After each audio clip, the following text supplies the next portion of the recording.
President Mehta launched a series of consultations with the political parties for setting a new date for local elections following the abolishment of the decree for June 30th, so sources say no concrete date has been discussed. Young people do not trust political parties due to difficulties in education and employment, with 71% of them planning their departure from the country. Kosovo marked the 20th anniversary of NATO's military entry with former US President Bill Clinton, former US Secretary of State Madeleine Albright, US Deputy Assistant Secretary of State Matthew Palmer, all in Pristina to attend a ceremony. It's 6 o'clock on Wednesday, the 12th of June, 2019. Good evening and thank you for tuning in to RTV Ora's English edition. My name is Alexandra, bringing you the only daily update of the local Albanian news translated into English. President Ilir Mehta launched a series of consultations with political parties this afternoon with the aim of setting a new date for local elections following the abolishment of the decree for the 30th of June.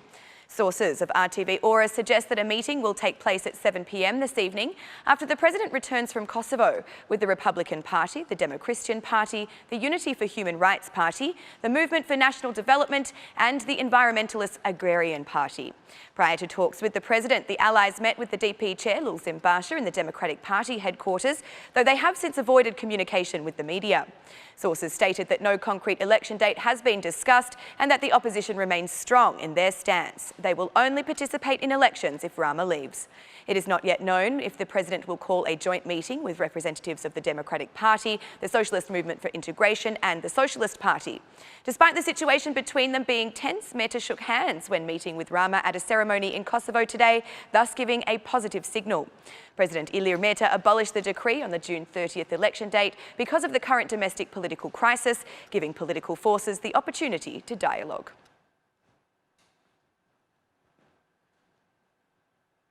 Economic difficulties and challenges in both education and employment have made the youth sceptical of politicians. 83% of them say they do not trust the political parties because, according to the youth, they have not enacted any policies that improve lives.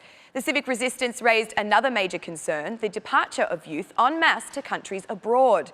They reported that 71% of youth plan to emigrate. These were the results of a survey conducted across 61 municipalities in the country, which was responded to by 1,200 young people aged 18 to 30.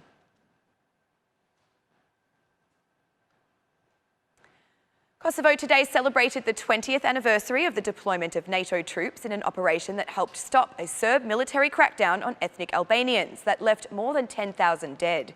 Former US President Bill Clinton, former US Secretary of State Madeleine Albright, US Deputy Assistant Secretary of State Matthew Palmer and other foreign officials are in Pristina to attend a ceremony for June 12, marking 20 years since NATO troops were deployed in Kosovo. Commemorating US support for Kosovo, Deputy Assistant Secretary of State Matthew Palmer said that now is the best time to reach a comprehensive agreement with Serbia. The trauma of war does not help in building a democratic state. The US stands by Kosovo to encourage progress. Now is the time for Kosovo to strengthen its efforts to achieve lasting peace by reaching an inclusive agreement with Serbia that is mutually recognised, said Palmer. Meanwhile, former US President Bill Clinton and former Secretary of State Madeleine Albright stressed that the decision to intervene in Kosovo was right. The Albanian President Ilir Mehta and Prime Minister of Albania Edi Rama also participated in the ceremony commemorating the 20th anniversary of Kosovo's liberation. Thaci handed an award to Clinton on June 11, thanking him for his contribution to laying the foundation stone to the country's freedom.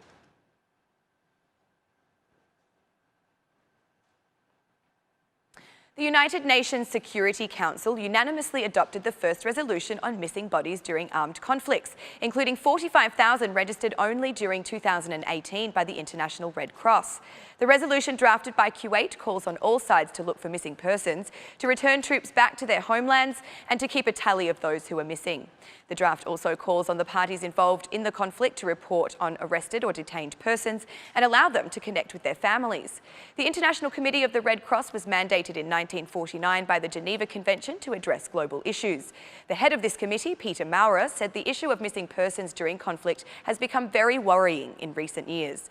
Speaking via video conference from Geneva, he stressed that addressing this issue needs strong political will and cooperation from with conflicting parties. The issue of missing persons has been raised as a concern by Kosovar leaders who want to engage in talks with Serbia in this regard. President Thaci and the Speaker of the Kosovar Parliament, Vasili, have repeatedly asked Serbian authorities to address the concern as soon as possible.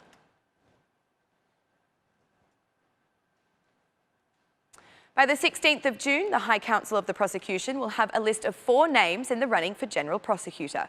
Sources from within this institution informed RTV Ora that the High Council of the Prosecution will, within the remaining days, determine the 3 candidates that will be referred to the Assembly to be voted upon. Current General Prosecutor Arta Marcu, prosecutors Olsyan Chela and Fationa Memchai, as well as lawyer Lulzim Alushai, are all currently in the running to progress to the next stage. The High Council of the Prosecution will also start verifying all the recommendations made prior to the establishment of the HCP. In this meeting, the Careers Committee has presented a report on how to deal with temporary assignments. Another important structure emerging from justice reform will be constituted shortly. The head of the High Council of the Prosecution, Gent Ibrahimi, has announced that he has completed the verifications of the candidacies for the Special Anti-Corruption and Organised Crime structure. He added that he has submitted the verifications to the Independent Qualification Commission and International Monitoring Operation. For the Special Anti-Corruption Prosecution, 25 prosecutors are in the running after the prosecutor, Shkelzen Sena, withdrew from the race.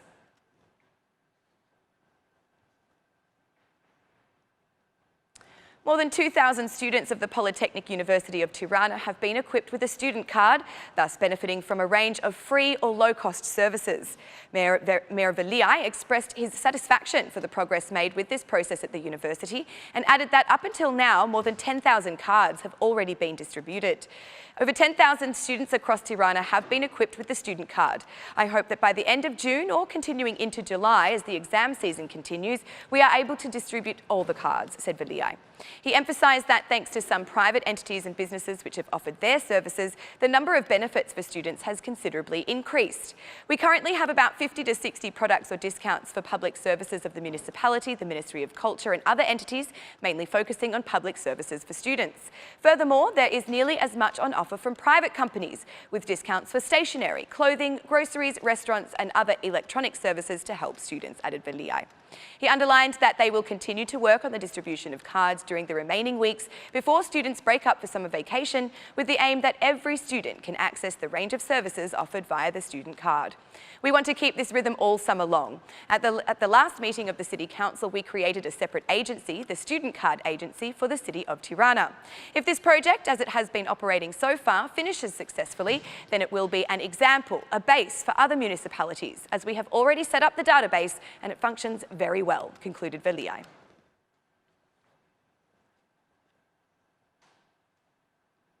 In 2015, rock band Laibach became the first and only musical act to have held a concert in North Korea. After receiving special permission from the communist country authorities, a filmmaker and a photographer are able to introduce an unknown part of Korea to the world. The exhibition, Guardians of Paradise, Man and People in North Korea, and the documentary Liberation Day have already arrived in Gjirokastra. The selection of the city and our country was not a coincidence. Gjirokastra and Albania were once like Korea. The images and the film Liberation Day will remind of this past. The exhibition also offers an image of how Albania could be if communism had not fallen, said filmmaker Morten Travik. The director addresses the idea that paradise can only exist under strict rules, but even then there can be no heaven because man and his organisation are not perfect. Meanwhile, images are not interpreted but often accompanied by propaganda slogans. I believe I photographed pieces of everyday life. Certainly, censorship was there, but I did not feel too challenged.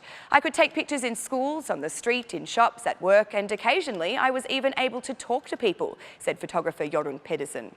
Laibach, well known for nationalist, fascist, neo-Nazi, totalitarian tendencies and wild sounds, arrived to perform a concert in North Korea for the 70th anniversary of the liberation of North Korea from Japan. And that's the news across the country today. Thank you for watching our English edition this evening, and be sure to join us again every Monday to Saturday at 6 p.m. for the latest news from Albania. Once again, on behalf of RTV Ora, thank you and good night.